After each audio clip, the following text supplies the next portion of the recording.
কুরবানি যে আমরা করি, গরু ছাগল কুরবানি দেই, আমরা তো ফিলিংসই বুঝি না যে আসলে আমরা কি করতেছি, কেন করছি, কার স্মৃতিতে করছি, না করলে কি হতো।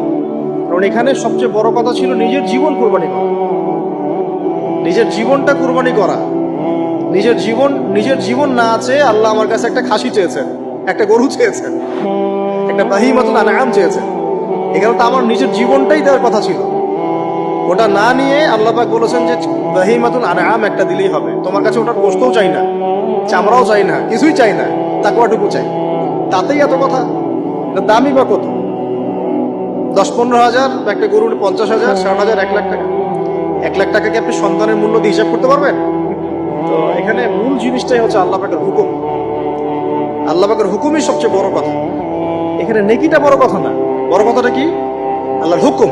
আল্লাহ পাকের হুকুমের পিছনে কি নাকি আছে এটা আমি সংখ্যা দিয়ে কাউন্ট করতে পারবো না।